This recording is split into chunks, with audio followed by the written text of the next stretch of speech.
तो आइए शुरू करते हैं न्यूज पथ पर सफर और सबसे पहले ऐसी तस्वीरें आपको दिखाते हैं जिनका जिक्र सरेरा है। ये तस्वीरें सुर्खियों में भी है और सोशल मीडिया पर भी है। इनसे आपका बाखबर होना बेहद जरूरी है क्योंकि चौराहे पर इन्हीं की चर्चा है। उत्तराखंड में चारधाम यात्रा से पहले पहाड़ बर्फ से भर गए। शनिवार से चारधाम यात्रा की शुरुआत होगी। इस दौरान गंगोत्री और यमुनोत्री धाम के कपाट खुल जाएंगे। अक्षय तृतीया के मौके पर ये कपाट खुल रहे हैं, जिसके लिए वहां तैयारियां पूरी हो गई हैं। हालांकि इस बीच यमुनोत्री धाम में काफी बर्फबारी हुई है, जिससे हर तरफ बर्फ ही बर्फ अटी पड़ी है। गंगोत्री और यमुनोत्री धाम के बाद 25 अप्रैल को बाबा केदार और 27 अप्रैल को बद्रीनाथ धाम के कपाट खुलेंगे। इस बीच हरिद्वार और ऋषिकेश से श्रद्धालुओं के अलग अलग जत्थे चारधाम यात्रा के लिए रवाना किए गए।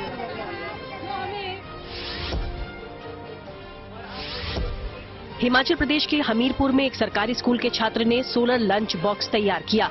दावा है कि इसकी मदद से बच्चों को स्कूल में भी गर्म खाना मिल सकेगा। राज्य स्तर के science, mathematics and environment exhibition के लिए भी नैतिक शर्मा के मॉडल का चयन हुआ है। ये एग्जीबिशन 26 अप्रैल से सोलन में लगाई जाएगी। दरअसल हाल ही में छात्रों से अपने मॉडल पर निबंध मांगे गए थे, जिसमें 9वीं के छात्र नैतिक के लंच बॉक्स निबंध को पहला स्थान मिला।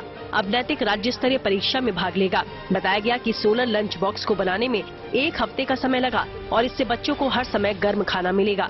कहा यह भी जा रहा है कि अगर किसी बच्चे का खाना पूरी तरह से पका नहीं होगा तो भी सोलर लंच बॉक्स में रखने से ये पूरी तरह पक जाएगा। सरकारी स्कूलों में 6ठी से 8वीं तक के बच्चों को मिड डे मील मिल जाता है, पर बाकी 9वीं और 10वीं वालों को गर्म खाना नहीं मिल पाता है, जिसकी वजह से वो थोड़े बीमार पड़ सकते हैं। मेरे माइंड में ये आइडिया आया कि अगर सभी बच्चों को गर्म खाना मिलेगा तो सभी स्वस्थ रहेंगे। राजस्थान के उदयपुर में एक भव्य वाटर लेजर शो का आयोजन किया गया। इसमें महावीरों की वीर गाथाओं से लोगों को रूबरू करवाया जा रहा है। इस लेजर शो में महाराणा प्रताप की गाथा को भी शामिल किया गया। इस लेजर शो के पहले दिन वहां बड़ी संख्या में लोग पहुंचे। कार्यक्रम का मकसद ये है कि इससे लोगों को अपनी संस्कृति और वीरों के बारे में पता चल सके।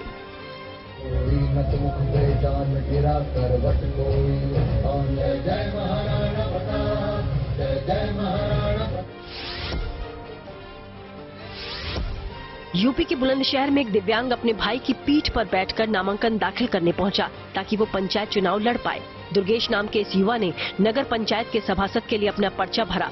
उसके पैरों में दिक्कत है, लेकिन वो चाहता है कि वो समाज के लिए कुछ करे ताकि हर वंचित को मूलभूत सुविधा मिल पाए। दुर्गेश ने बीकॉम तक पढ़ाई की है।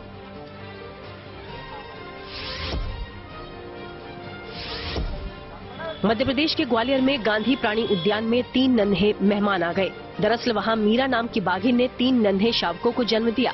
इनमें 2 शावक पीले और एक सफेद रंग का है। तीनों शावक पूरी तरह स्वस्थ है और डॉक्टरों की टीम निगरानी कर रही है। जिंदगी का सफर सुहाना हो, इसके लिए सावधान रहना जरूरी है। रोजमर्रा की आपाधापी में कुछ देर बैठकर सोचना समझना भी जरूरी है कि आपके आसपास क्या हो रहा है और जो कुछ हो रहा है उससे हमारी जिंदगी, हमारा परिवार कैसे प्रभावित हो सकता है। इसलिए हॉर्न बजाकर बाखबर करने वाली खबर जरूरी होती है। और आज की ये खबर सोशल मीडिया पर बच्चों से जुड़ी फेक न्यूज को लेकर है। यूट्यूब हो या फिर इंस्टा या फेसबुक जैसे प्लेटफॉर्म, इन सभी पर बेसिर पैर की झूठी खबरें भी शेयर या फिर अपलोड की जाती है और कई बार ये खबरें बच्चों से जुड़ी होती है। अक्सर खबरों को वायरल करने के लिए सेलिब्रिटीज के बच्चों के बारे में फेक न्यूज दी जाती है।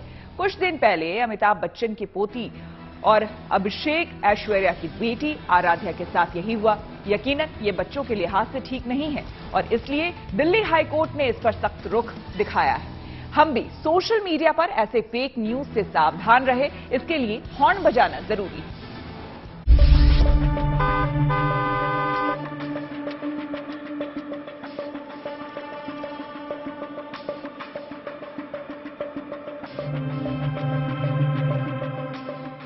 बातें बेसिर पैर की थीं, पर असर ऐसा कि कोर्ट तक जाना पड़ा। अमिताभ बच्चन की पोती और अभिषेक ऐश्वर्या की बेटी आराध्या के बारे में सोशल मीडिया पर ढेरों फर्जी खबरें फैलाई गईं। जिन लोगों ने फैलाई उन्हें व्यूज चाहिए थे। ज्यादा व्यूज मतलब ज्यादा कमाई। मामला बच्चन परिवार से जुड़ा था, इसलिए ये फर्जी खबर तेजी से वायरल हुई। खूब व्यूज मिले, वीडियोस खूब हिट हुए, पर जिन लोगों ने ये किया, क्या उन्होंने ये सोचा कि फर्जी खबरों का उस 11 साल की बच्ची पर क्या असर होगा?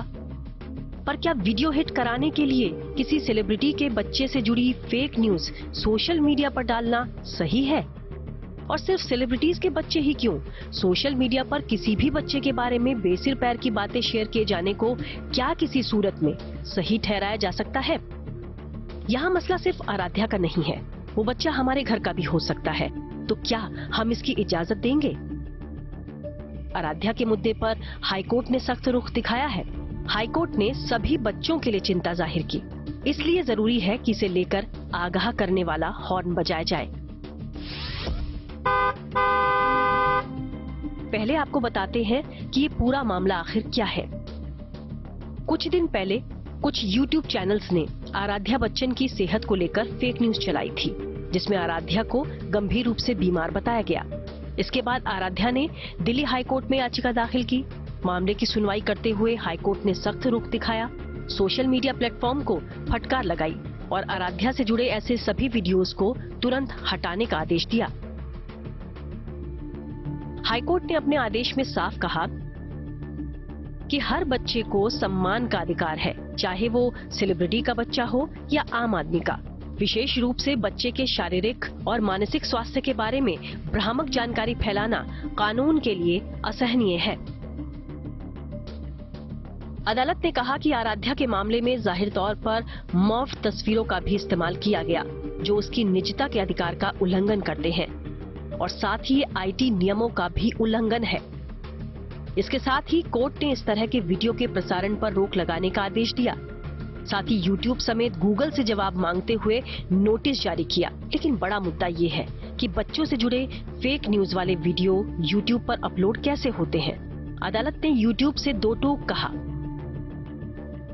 कि YouTube एक फायदा लेने वाला प्लेटफॉर्म है और अगर आप इससे फायदा ले रहे हैं तो आप पर सामाजिक जिम्मेदारी भी है। दिल्ली हाईकोर्ट के रुख से सोशल मीडिया को सख्त मैसेज मिल गया है। उम्मीद की जा सकती है कि आराध्या बच्चन की तरह किसी भी बच्चे से जुड़ी कोई फेक न्यूज अपलोड या शेयर नहीं की जाएगी। असल में सोशल मीडिया की दुनिया ही बेहद विचित्र है। अंगुलियों के एक इशारे पर खबरों या सूचनाओं के भरे पूरे संसार का दरवाजा खुल जाता है। लेकिन सबसे बड़ी समस्या ये है कि यहाँ जारी जानकारी पर कोई नियंत्रण नहीं होता। खबर सही है या गलत, इसे जांचने का कोई सिस्टम ही नहीं है। इसी का फायदा उठाकर कुछ लोग शोहरत पाने और पैसे कमाने के लिए बेसिर पैर की खबरें तैयार करते हैं। इसलिए जरूरी है कि हम बच्चों को लेकर सावधान और जागरूक रहें। बच्चों से जुड़े झूठे वीडियो या पोस्ट पर हॉर्न बजाना जरूरी है।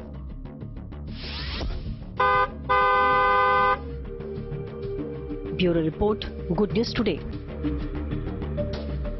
सोशल मीडिया पर बच्चों की फेक न्यूज पर लगाम लगाने के लिए क्या किया जाना चाहिए, इस पर हमने बात की साइबर एक्सपर्ट अनुज अग्रवाल से।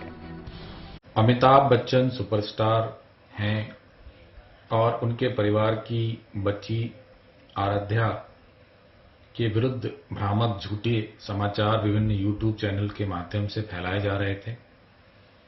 इस पर वो माननीय दिल्ली उच्चतम न्यायालय में गईं और वहां उनको रिलीफ देते हुए माननीय उच्च न्यायालय ने इस प्रकार के सभी समाचारों का रेफरेंस तुरंत हटाने का आदेश दिया। भारत में इस प्रकार के भ्रामक और झूठे समाचारों को इलेक्ट्रॉनिक माध्यमों से फैलाने पर कोई स्पष्ट कानून नहीं है। सिंगापुर में इससे संबंधित कानून protection from online falsehoods and manipulation act है और उसमें कड़ी सजा का प्रावधान है, इसको रोकने में प्रभावी है। जबकि भारत में भी ऐसे ही कानून की सख्त आवश्यकता है। केवल इंटरमीडिएट गाइडलाइंस में बच्चों की सुरक्षा या भ्रामक सूचनाओं के बारे में या डेफेमेटरी कंटेंट्स के बारे में डाल देने से कोई विशेष लाभ नहीं होने वाला है, क्योंकि एक तो उसमें सजा का प्रावधान नहीं है और दूसरे अक्सर इंटरमीडिएरीज गूगल, यूट्यूब, ट्विटर अभिव्यक्ति की स्वतंत्रता का हवाला देकर इस प्रकार के समाचारों को, कंटेंट्स को हटाने से इनकार कर देते हैं। तो कुल मिला के भारत में आम आदमी हो या सेलिब्रिटी, वो झूठ और भ्रामक समाचारों को लगातार झेलता रहता है और उसके पास कोई उचित लीगल रेमेडी अवेलेबल नहीं है। प्रधानमंत्री मोदी ने सूडान हिंसा के बीच फंसे भारतीयों की मदद के लिए बैठक की है। आइए आपको सीधे लिए चलते हैं न्यूज एक्सप्रेसवे, जहां पर देश से जुड़ी कुछ और जरूरी खबरें कर रही हैं आपका इंतजार। सूडान में हिंसा के बीच फंसे भारतीयों को बचाने के लिए केंद्र सरकार ने अभियान तेज कर दिया। इस मुद्दे पर प्रधानमंत्री मोदी ने एक बैठक की। इसमें विदेश मंत्री एस जयशंकर समेत कई अधिकारी भी ऑनलाइन शामिल हुए। बैठक में पीएम ने हर संभव कदम उठाने के निर्देश दिए। जम्मू कश्मीर के पूर्व राज्यपाल सत्यपाल मलिक ने बताया कि उन्हें सीबीआई ने पूछताछ के लिए बुलाया। कहा जा रहा है कि उन्हें इंश्योरेंस मामले में 27 और 28 अप्रैल को बुलाया गया। कर्नाटक के बेंगलुरु के पास एक किसान और पीएम मोदी से जुड़ा वीडियो वायरल हो गया। वीडियो में दिखाई दिया कि ये किसान बारिश में पीएम के कटआउट को कपड़े से साफ कर रहा है। उधर इस बीच बीदर में पार्टी अध्यक्ष जेपी नड्डा ने एक रोड शो कर चुनाव प्रचार किया। अतीक अहमद की पत्नी शाइस्ता परवीन के सरेंडर को लेकर अटकलें तेज हो गईं। चर्चा है कि वो कभी भी कोर्ट में सरेंडर कर सकती है। हालांकि सूत्रों के अनुसार अभी कोर्ट में शाइस्ता के सरेंडर से जुड़ी कोई अर्जी दायर नहीं की गई है। उमेशपाल हत्याकांड के बाद से शाइस्ता परवीन फरार है।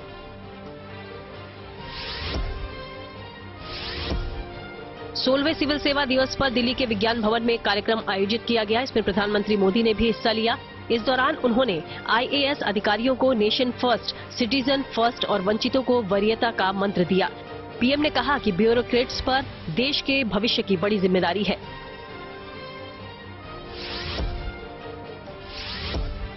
पुंछ आतंकी हमले की जांच तेज कर दी गई। इस हमले की जांच एनआईए को सौंपी गई है। ऐसे में उसने घटनास्थल पर पहुंचकर सबूत जुटाए। एनआईए की टीम के साथ राज्य के डीजीपी दिलबाग सिंह समेत कई अधिकारी भी मौजूद रहे।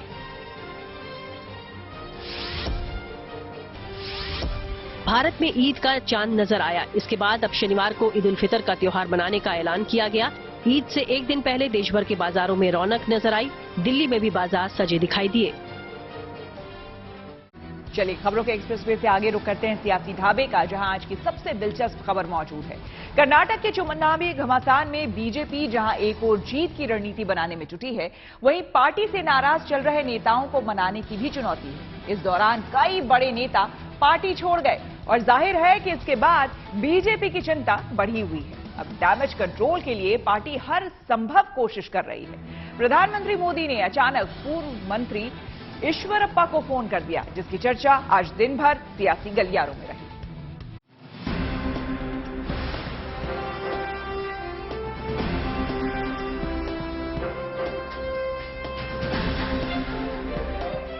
यूं तो एस ईश्वरप्पा कर्नाटक बीजेपी के बड़े नेता हैं, लेकिन शुक्रवार को उनकी चर्चा नेशनल मीडिया में काफी हुई। वजह था प्रधानमंत्री मोदी का एक फोन कॉल। सीधे प्रधानमंत्री का फोन आने पर ईश्वरप्पा भी हक्के बक्के रह गए। पार्टी के लिए उनकी वर्षों की वफादारी का जैसे सिला मिल गया। आपको समझाएंगे कि कर्नाटक चुनाव से पहले ईश्वरप्पा को प्रधानमंत्री ने फोन क्यों किया, लेकिन पहले दोनों के बीच हुई बातचीत को जरा सुन लीजिए।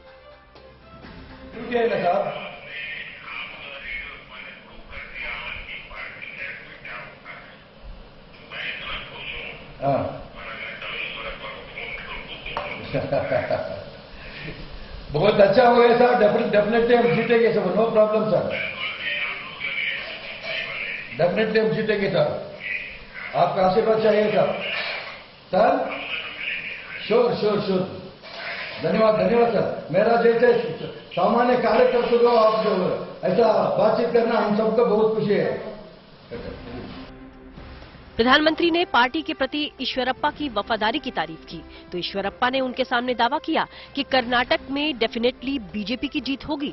हालांकि ईश्वरप्पा खुद चुनाव नहीं लड़ रहे, लेकिन उनके हाव भाव और तेवर से समझा जा सकता है कि वो बीजेपी के लिए पूरी ताकत लगाने को तैयार है।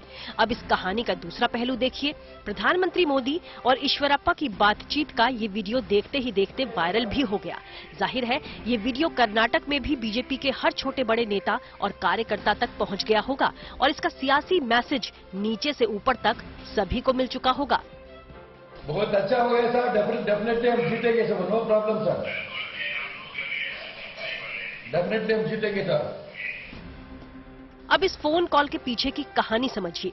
शिवमोगा सीट से 5 बार के विधायक रहे ईश्वरप्पा ने बीजेपी की लिस्ट जारी होने से पहले ही चुनावी राजनीति से संन्यास ले लिया था। बताया गया कि उनकी इच्छा चुनाव लड़ने की थी, लेकिन उन्हें टिकट देने से साफ इनकार कर दिया गया।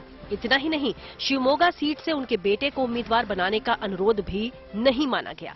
इसके बाद ईश्वरप्पा की नाराजगी की चर्चा थी और बीजेपी जानती है कि अगर ईश्वरप्पा नाराज हैं तो इसका असर चुनाव पर पड़ सकता है। पहले ही टिकट कटने की वजह से जगदीश शेट्टार समेत कई बड़े नेता बीजेपी छोड़कर जा चुके हैं। ऐसे में पार्टी रिस्क नहीं लेना चाहती थी और माना जा रहा है कि इसलिए प्रधानमंत्री मोदी ने खुद ईश्वरप्पा को फोन कर डैमेज कंट्रोल कर लिया। उनको बोला, मेरा जैसे सामान्य कार्यकर्ताओं को आप फोन किया तो सभी कार्यकर्ताओं को खुशी होता है और आपसे फोन से और भी शिवमोगा और सारे स्टेट में भाजपा जिताने के लिए हम सभी कोशिश करेंगे, मैं ऐसा बोला। बाद में नरेंद्र मोदी जी बोला, शिवमोगा में जीतना है और कर्नाटक में जीतना है, मुझे मालूम है आप जीतेंगे, ऐसा वो भी मुझे बहुत प्रेरणा दिया है। ईश्वरप्पा पर मंत्री रहते 40% कमीशन लेने का आरोप लगा था और 2022 में उन्हें मंत्री पद से इस्तीफा भी देना पड़ा था। हालांकि जांच के बाद उनको क्लीन चिट मिल गई, लेकिन बीजेपी ने युवा नेताओं को आगे बढ़ाने के नाम पर उनको चुनावी मैदान में नहीं उतारा। अब जब पीएम ने उनको फोन किया तो कांग्रेस ने हमला करने का मौका नहीं गंवाया। प्रधानमंत्री जी ने आज कर्नाटक आने का और कर्नाटक के लोगों से मत मांगने का नैतिक अधिकार खो दिया है। क्या ये सच नहीं कि श्री ईश्वरप्पा को बतौर मंत्री के इसलिए बर्खास्त किया गया क्योंकि भाजपा के नेता संतोष पाटिल ने उन पर और उनके सहयोगियों पर 40% कमीशन की रिश्वत का आरोप लगाकर सुइसाइड नोट लिखकर आत्महत्या की थी। बहरहाल कर्नाटक का चुनावी दंगल अब ऐसे मोड़ पर है जहां एक एक दांव से जीत हार का फैसला होना है। शिवमोगा और आसपास ईश्वरप्पा की गहरी पैठ देखते हुए प्रधानमंत्री उनको साथ बनाए रखना चाहते हैं। बगावत की आशंका के बीच कर्नाटक के नेताओं को जोड़े रखने के साथ ही चुनाव प्रचार में भी प्रधानमंत्री की अहम भूमिका होने वाली है। स्टार प्रचारक के तौर पर प्रधानमंत्री मोदी कम से कम 20 रैलियों को संबोधित कर सकते हैं और पार्टी की कोशिश है कि राज्य के सभी जोन में उनकी रैलियां हों। आखिर जीत का बड़ा दारोमदार भी तो प्रधानमंत्री पर ही है। Bureau report, good news today. News पथ पर आगे है धन बाजार, जहां शेयर बाजार से लेकर कारोबार तक की सभी अहम खबरें होती है और इसका सीधा रिश्ता आपकी आमदनी आपकी जेब से है। तो तेज रफ्तार खबरों के बीच ये जरूरी खबरें छूट ना जाए, इसलिए आपको सीधे लिए चलते हैं धन बाजार। शुक्रवार को घरेलू शेयर बाजार में सपाट क्लोजिंग हुई। सेंसेक्स में 23 अंक की मामूली बढ़त दर्ज की गई और ये 59,655 के लेवल पर पहुंच गया, जबकि निफ्टी महज 0.4 अंक नीचे 17,624 के लेवल पर बंद हुआ। शुक्रवार को सोने चांदी के दाम में कमी दर्ज की गई। HDFC सिक्योरिटीज के अनुसार सोने का भाव 430 रुपए कम होकर प्रति 10 ग्राम 60,550 रुपए हो गया। इससे पहले कारोबारी सत्र में हालांकि इस मेटल की कीमत 60,980 रुपए थी, वहीं चांदी भी 670 रुपए लुढ़क गई। 1 किलो चांदी का भाव 75,080 रुपए रहा। 23 अप्रैल को केरल की पहली वंदे भारत ट्रेन का उद्घाटन प्रधानमंत्री मोदी करेंगे। खबरों के मुताबिक रविवार सुबह 10:30 बजे इस ट्रेन को तिरुवनंतपुरम रेलवे स्टेशन से हरी झंडी दिखाई जाएगी। बता दें कि केरल में वंदे भारत ट्रेन पहुंच चुकी है और इसका ट्रायल रन भी हो चुका है।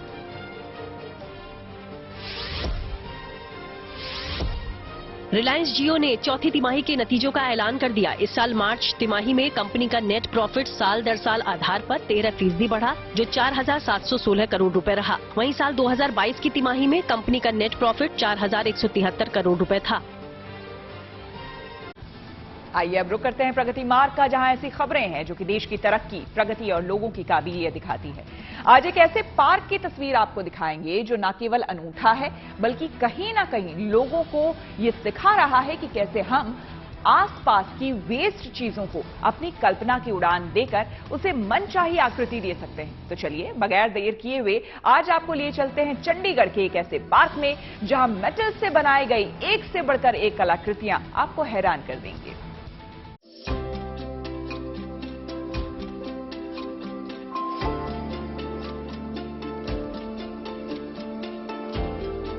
किस तरह से इंडस्ट्रियल वेस्ट को रिसाइकल किया जा सकता है, उसे रीयूज किया जा सकता है, उसी कंसेप्ट के साथ चंडीगढ़ में जो वेस्ट टू वंडर पार्क है उसका निर्माण किया गया है। इंडस्ट्रियल वेस्ट को रिसाइकिल कर कैसे किसी भी तरह के मेटल को इस्तेमाल में लाया जाए, इसकी एक बेहतरीन और सुंदर मिसाल है चंडीगढ़ के सेक्टर 48 में बसाया गया वेस्ट टू वंडर पार्क, जिसका हाल ही में उद्घाटन हुआ। इसमें बनाई गई ये सारी आकृतियां इंडस्ट्रियल और ऑटोमोबाइल वेस्ट से तैयार की गई। मकसद था अपसाइक्लिंग, यानी किसी चीज को उसके वास्तविक रूप से भी ज्यादा क्रिएटिव बनाना, और इनको शेप्स देने वाले हैं metal artist poly Singh. Basic concept is कि हमने अपसाइक्लिंग को प्रमोट करना है, अपसाइक्लिंग को प्रमोट करना है और अपसाइक्लिंग एक यंगर जनरेशन को एक मैसेज देना है कि अपसाइक्लिंग आप हर लेवल पे कर सकते हैं। नॉट नेसेसरी कि आपने एक जैसे आपको इंटरनेट पे या जैसे आपको स्कूल कॉलेजेस में बताया जाता है वैसे नहीं, you have to think out of the box. कुछ भी आप किसी भी चीज को अपसाइकिल कर सकते हैं और उसको ओरिजिनल से भी हम बेटर बना सकते हैं by using our imagination and a little bit of skill.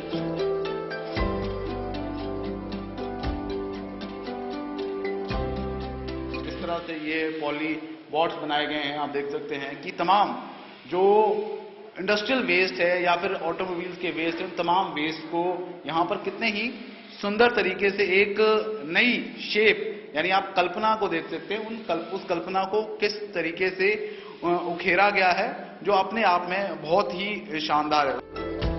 अपनी कल्पना के सहारे मेटल के कचरे को ऐसी खूबसूरत शेप्स देने वाले पॉली सिंह करीब 10-12 साल से इस पर मेहनत कर रहे हैं।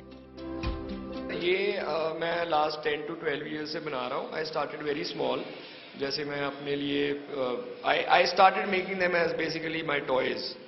तो टॉयज के हिसाब से बने, तो वो जैसे जैसे आप जैसे फ्रेंड्स मिलते गए उन्होंने इनकरेज किया, तो फिर मैं अपने आप को चैलेंज करने के लिए उसकी शेप डिफरेंट कर दी, किसी में थोड़ा मूवमेंट देने की कोशिश की, थोड़ा साइज चेंज कर दिया, बड़ा किया।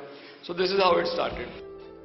वेस्ट टू वंडर पार्क को ऐसा सुंदर और आकर्षक रूप देने वाले पॉली सिंह कहते हैं कि इन आकृतियों को बनाने में इमेजिनेशन यानी कल्पना को ज्यादा महत्व दिया गया। वो ये भी कहते हैं कि उनकी ये कल्पना साकार करने में चंडीगढ़ म्यूनिसिपल कॉर्पोरेशन का अहम रोल रहा। इसमें पार्ट स्पेसिफिक नहीं है। देखिए, हमें ये समझना पड़ेगा कि पार्ट्स हम स्पेसिफिक नहीं है, हमारी इमेजिनेशन स्पेसिफिक है। अगर हमारी इमेजिनेशन एक हमने सोचा है कि हमें ये बनाना है, तो हमारे को उसी हिसाब से पार्ट्स और उसी हिसाब से पार्ट्स को शेप चेंज करने का हमें आइडिया आ जाएगा। So the first and the foremost is that you have to imagine and then you have to start thinking about it कि इस इमेजिनेशन को हमने फाइनल फॉर्म कैसे देना है। तो वो पार्ट्स उस हिसाब से ही आपको फिर विजिबल होने शुरू हो जाते हैं। आज के दौर में मेटल वेस्ट का पोल्यूशन भी एक गंभीर समस्या है। ऐसे में इसी मेटल वेस्ट और कल्पनाशील सोच की जीती जागती मिसाल वेस्ट टू वंडर पार्क स्वच्छता का भी संदेश दे रहा। कहीं ना कहीं मैं मानता हूं कि reprocessing of the waste material भी एक स्वच्छता के साथ जुड़ा हुआ चीज है। बिकॉज आफ्टर ऑल अगर उसकी रिप्रोसेसिंग नहीं होगी तो कहीं ना कहीं उसका बोझ धरती पर और उसकी स्वच्छता पे ही पड़ेगा। तो अगर वेस्ट मटेरियल की रिप्रोसेसिंग से कोई अच्छी चीज निकलकर पार्क्स के लिए बनती है या किसी भी और चीज के लिए बनती है, तो स्वच्छता का भी उसमें बड़ा अच्छा मैसेज है। उम्मीद है चंडीगढ़ का वेस्ट टू वंडर पार्क लोगों के लिए मौज मस्ती का स्पॉट होगा, लेकिन भविष्य में ऐसी कई और मेटल क्रिएटिविटी तभी मुनासिब है जब किसी भी आइटम को केवल किताबी ज्ञान से नहीं बल्कि खुद की इमेजिनेशन के दम पर मनचाहा रूप दिया जाए। चंडीगढ़ से ललित शर्मा के साथ bureau report, good news today. News पथ पर आगे पब्लिक होर्डिंग पर बिहार से जुड़ी एक अहम खबर। बिहार में लाखों लोगों को सरकार की तरफ से नोटिस जारी किया गया है। ये नोटिस सरकारी योजना के तहत पैसे लेकर घर ना बनाने वालों को भेजे गए हैं। आपको बता दें कि मीडिया रिपोर्ट्स के मुताबिक बिहार सरकार ने 2,21,000 लाभार्थियों को नोटिस भेजे हैं। आरोप है कि इन लाभार्थियों ने प्रधानमंत्री आवास योजना ग्रामीण के तहत मकान बनाने के लिए सरकार से पूरे पैसे तो लिए, लेकिन उनका निर्माण नहीं किया। योजना के तहत हर एक लाभार्थी को राज्य सरकार से मकान बनाने के नाम पर 1,20,000 रुपए दिए गए हैं। बिहार के ग्रामीण विकास विभाग ने इस मामले में 347 सरकारी कर्मचारियों के खिलाफ भी एक्शन लिया है। इनमें 309 आवास सहायक और 38 आवास पर्यवेक्षक शामिल हैं। फंड लेने के लंबे समय बाद भी मकान नहीं बनाने पर सरकार ने 94,027 लाभार्थियों को रेड नोटिस जारी किया है, जबकि 1,27,463 लाभार्थियों को व्हाइट नोटिस जारी किया है। ग्रामीण विकास विभाग की तरफ से रेड नोटिस उन लोगों को जारी होता है जिनके खिलाफ कानूनी कार्रवाई किए जाने की तैयारी हो रही है और व्हाइट नोटिस नियम का उल्लंघन करने वालों को चेतावनी के तौर पर दिया जाता है ताकि वो तुरंत योजना के तहत अपने मकान का निर्माण कराए। बिहार में सबसे ज्यादा 21,375 नोटिस गया जिले के लाभार्थियों को भेजे गए हैं, जबकि सबसे कम 152 नोटिस किशनगंज में लाभार्थियों को भेजे गए हैं। जून 2015 में केंद्र सरकार ने प्रधानमंत्री आवास योजना ग्रामीण की शुरुआत की थी ताकि सभी को सस्ते आवास मुहैया कराए जा सके और इस योजना को अप्रैल 2016 में लागू किया गया था। इस योजना के तहत गांव के गरीबों को सभी बुनियादी सुविधाओं के साथ कम से कम 25 वर्ग मीटर साइज का पक्का मकान दिया जाता है, जबकि योजना के तहत मकान बनाने के लिए 40% सहायता राशि राज्य सरकार देती है और बाकी 60% राशि केंद्र सरकार की तरफ से दी जाती है। मैदानी इलाकों में राज्य सरकार की तरफ से 1,20,000 रुपए की मदद दी जाती है, जबकि पहाड़ी राज्यों में 1,30,000 की मदद मिलती है। ट्विटर से अब हट चुका है फ्री वाला ब्लू टिक। जी हां, टेक्नोलॉजी से जुड़ी ऐसी हर एक जरूरी खबर को जानने समझने के लिए आपको लिए चलते हैं डिजिटल गली। ट्विटर ने भारत समेत दुनिया भर में सभी फ्री वाले ब्लू टिक हटा दिए। इनमें शाहरुख खान, विराट कोहली और महेंद्र सिंह धोनी समेत कई नेता, अभिनेता, पत्रकार, गायक और दूसरी मशहूर हस्तियां भी शामिल हैं। ट्विटर ने पहले ही साफ कर दिया था, जो लोग सब्सक्रिप्शन लेंगे उन्हें ही ये ब्लू टिक मिलेंगे। हालांकि ताजा कार्रवाई के दौरान उन कुछ लोगों के भी ब्लू टिक हट गए जिन्होंने इसके लिए पैसे भी दिए थे।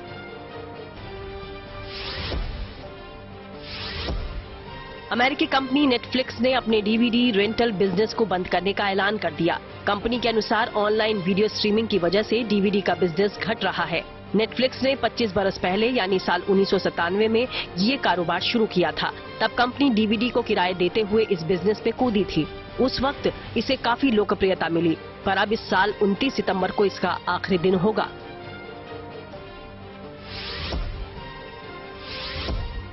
एप्पल के सीईओ टिम कुक ने अपने भारत दौरे में कुछ तस्वीरें सोशल मीडिया पर शेयर की, जिसमें फूलों से बनी रंगोली नजर आई। इन्हीं तस्वीरों में टिम कुक इन खूबसूरत रंगोली को निहारते दिखाई दिए। सोशल अड्डा पर थोड़ा सा रुकते हैं और आज के मुद्दे पर लोगों की राय जानते हैं। सोशल अड्डा में आज का मुद्दा शिरडी के साईं बाबा से जुड़ा है। शिरडी के दरबार में रोजाना बड़ी संख्या में श्रद्धालु पहुंचते हैं, जो कि मंदिर में 1 रुपए से लेकर करोड़ों रुपए तक का चढ़ावा देते हैं। लेकिन चढ़ावे में मिलने वाले करोड़ों रुपए के सिक्के मंदिर ट्रस्ट के लिए अब मुसीबत का सबब बनते जा रहे हैं।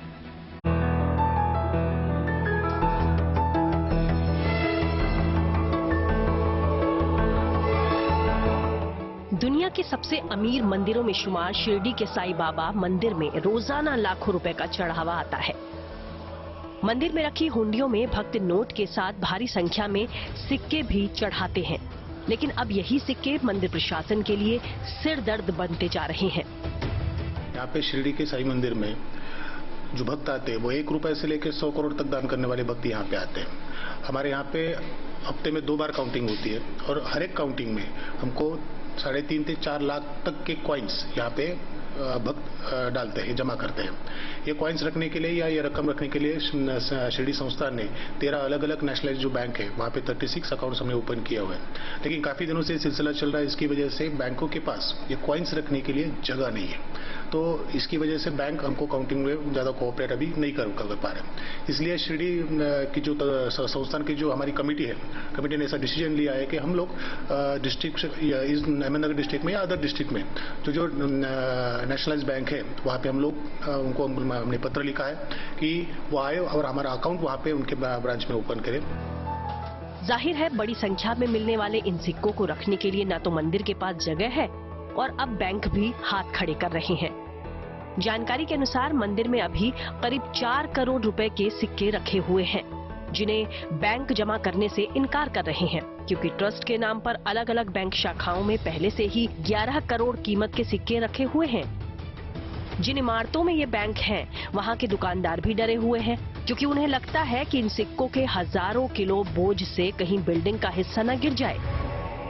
कैनरा बैंक के नीचे है शॉप, उसके ऊपर जो संस्थान का जो कॉइन आता है वो पड़ा है। कितना टन ऊपर है हमारे को भी पता नहीं, हमारे को भी डर लगता है नहीं कुछ नीचे होना है, बिल्डिंग को कुछ धोखा ना हो पाए। वो सिक्के हटाना चाहिए। फिलहाल मंदिर ट्रस्ट सिक्कों की समस्या से निजात पाने के लिए दूसरे शहरों में बैंक खाते खोलने की तैयारी कर रहा है। इसके साथ ही मंदिर ट्रस्ट ने आरबीआई से भी गुजारिश की है कि वो इन सिक्कों के निपटारे के लिए कोई रास्ता निकाले। बताया जा रहा है कि ऑनलाइन पेमेंट का चलन बढ़ने की वजह से व्यापारी भी सिक्कों को बैंक से नहीं ले जाते, जिसकी वजह से बैंकों में जमा सिक्के इस्तेमाल में नहीं आ रहे और सिर्फ बोझ बन रहे हैं। शिरडी से नितिन मिराणी के साथ bureau report, good news today. मंदिरों में सिक्के चढ़ाने की परंपरा पुरानी है। देश के तकरीबन सभी मंदिरों में श्रद्धालु बड़ी संख्या में सिक्के चढ़ाते हैं, लेकिन शिरडी के साईं बाबा मंदिर में ये सिक्के इतनी बड़ी तादाद में चढ़ते हैं कि उन्हें संभालना अब मुश्किल हो रहा है। सोशल अड्डा में हमने साईं बाबा मंदिर में सिक्कों की समस्या को लेकर ही कुछ लोगों से बात की। सुनिए क्या कहते हैं वो। इतने सिक्के कैसे आते हैं बाबा के दरबार में? सबसे पहले सिक्के और साईं बाबा इसका बड़ा ही नाता है। आपको पता होगा जब बाबा थे तब बाबा के साथ में एक साईं भक्त हुआ करते, उनका नाम है काशीराम शिंपी। वो खुद अपनी जो कमाई है वो द्वारका में लाके रखते थे और बाबा उसमें से चंद सिक्के निकाल कर वो खुद को रख लेते थे और बाकी उनको दे देते थे। मतलब और साईं बाबा जब थे तब कई भक्तों को सिक्के भी बांटते थे। जैसे कि जब उनका देहांत हो गया तो उन्होंने लक्ष्मी माँ को यहाँ पर 9 कॉइन्स दिए। इसलिए कॉइन्स और साईं बाबा ये बड़ा ही नाता है। अब रही बात ये सिक्कों का करना क्या है, मतलब मैं तो ये कहूंगा कि सिक्के कैसे मैनेज करने हैं, क्या करना है, ये बैंकों का सवाल है। लेकिन साईं भक्तों को आस्था को आप ठेस नहीं पहुंचा सकते। स्थानिक व्यापारी के हिसाब से बात करूं तो साईं बाबा संस्थान ने ये सिक्कों का मतलब कि बैंकों ने इस सिक्कों का मतलब पर्यायी व्यवस्था करना चाहिए। सिक्के अगर रिजर्व बैंक ऑफ इंडिया ने निकाले तो ये भी जिम्मेदारी बैंकों की ये सिक्कों का पर्यायी व्यवस्था बैंक ही करे। इतने सारे सिक्के क्यों भक्त देते हैं बाबा को? इतने सारे सिक्के एक्चुअली एक साउथ में एक प्रथा है कि वहाँ पे लोग गुल्लक में पैसा जमा करते और साल में एक बार या 2 बार शिरडी विजिट करते हैं तो उस गुल्लक खोल के जो भी पैसे रहते जो भी राशि रहती है वो यहाँ पे वो डोनेट कर दे। तो वो ज्यादातर जो भी राशि है वो सिक्कों के तौर पे ही रहती है। तो मेरी प्रशासन और बैंक से गुजारिश है कि ये सिक्कों की जल्द से जल्द पर्यायी व्यवस्था करनी चाहिए। ये जो सिक्कों का अभी प्रॉब्लम हुआ है साईं बाबा संस्थान को, तो मैं साईं भक्त होने के नाते उनसे मांग रखूंगा कि साईं बाबा संस्थान ने ये जो सिक्के हैं ये भक्तों को बेचने चाहिए। मतलब अपने डोनेशन काउंटर पे उन्होंने 10-10 सिक्के 9-9 सिक्के का एक बंडल रखना चाहिए। हम साईं बाबा संस्थान को बंदे नोट देंगे और हम वो सिक्के लेंगे, क्योंकि वो जो सिक्के हैं वो बाबा की झोली में से, वो सिक्के हमारे लिए पूजनीय है। जैसे दसरा में साईं बाबा की भिक्षा झोली आती है तो वहाँ जो गेहूं होते तो भक्त सारे शिरडी के बाहर के भक्त उस गेहूं की बोरी में से वो गेहूं लेकर अपने घर में वो रखते हैं, क्योंकि वो गेहूं ऐसा उनका मानना है कि ये साईं बाबा ने दिए हुए हमें। तो वैसे ही सिक्कों के बारे में मैं संस्थान से दरख्वास्त करूंगा कि आप ये सिक्के भक्तों के लिए उपलब्ध कीजिए। हम भक्त बंदे नोट देकर वो सिक्के खरीद लेंगे, क्योंकि ये साईं बाबा की झोली के सिक्के ये हमारे लिए पूजनीय सिक्के हैं। जो बाइडेन ने दोबारा राष्ट्रपति चुनाव लड़ने की तैयारी की है। चलिए आपको सीधे लिए चलते हैं न्यूज एक्सप्रेस पर, जहां विदेश से जुड़ी कुछ और जरूरी खबरें कर रही हैं आपका इंतजार। विदेश मंत्री एस जयशंकर ने गुआना के दौरे से पहले न्यूयॉर्क में यूएन महासचिव एंटोनियो गुतेरेस से मुलाकात की। इस दौरान सूडान में जारी हिंसा, यूक्रेन युद्ध और G20 की अध्यक्षता समेत कई मुद्दों पर बातचीत हुई। इस मुलाकात के बाद जयशंकर ने बताया कि भारत सरकार सूडान में सीज फायर की कोशिशों का समर्थन करती है।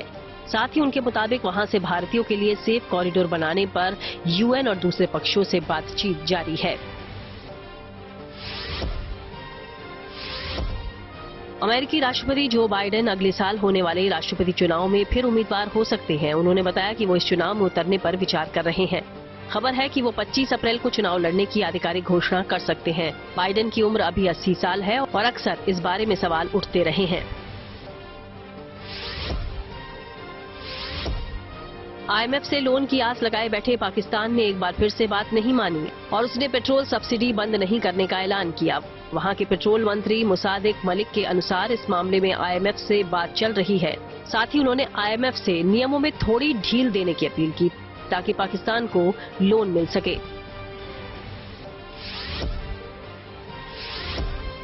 थाईलैंड में अगले महीने होने वाले आम चुनाव के लिए प्रचार अभियान तेज हो गया। इसी दौरान वहां के प्रधानमंत्री प्रयुत चान ओचा बैंकॉक में फुटबॉल खेलते नजर आए।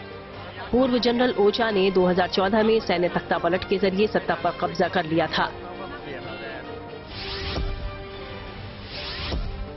अमेरिका के ओक्लाहोमा में भयंकर तूफान आया। इसका एक वीडियो भी कैमरे में कैद हुआ। वीडियो में जमीन के कुछ फीट ऊपर बादल और बवंडर दिखाई दिया। इस तूफान की वजह से वहां काफी मकानों को नुकसान पहुंचा, साथ ही हजारों घरों की बिजली भी गुल हो गई। क्रिकेटर श्रेयस अय्यर की हुई है सफल सर्जरी।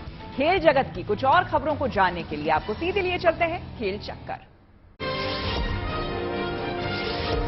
भारतीय महिला और पुरुष क्रिकेट टीमें एशियन गेम्स में हिस्सा नहीं लेंगी। भारत के एशियन गेम्स के प्रमुख भूपेंद्र बाजवा ने ये जानकारी दी। ये गेम्स इस साल चीन के हांगझू में 23 सितंबर से 8 अक्टूबर तक आयोजित किए जाएंगे। भूपेंद्र बाजवा के अनुसार बीसीसीआई ने बिजी शेड्यूल की वजह से अपनी टीमें नहीं भेजने की बात कही। मुंबई में सचिन तेंदुलकर के जन्मदिन से 2 दिन पहले कार्यक्रम आयोजित किया गया। इस दौरान उन्होंने खेलों से जुड़े फोटो जर्नलिस्ट का शुक्रिया अदा किया। तेंदुलकर ने कहा कि उनके क्रिकेट करियर के दौरान फोटो जर्नलिस्ट ने कई यादगार तस्वीरें खींची। ये उनके लिए बेहद खास है। खबरें हैं कि भारतीय क्रिकेटर श्रेयस अय्यर की पीठ की सर्जरी सफल रही। श्रेयस अय्यर कुछ दिन पहले चोटिल हो गए थे। इस वजह से वो पूरे आईपीएल सीजन से बाहर हो गए। बीसीसीआई ने उन्हें कुछ दिन पहले ही सर्जरी के लिए इंग्लैंड भेजा था।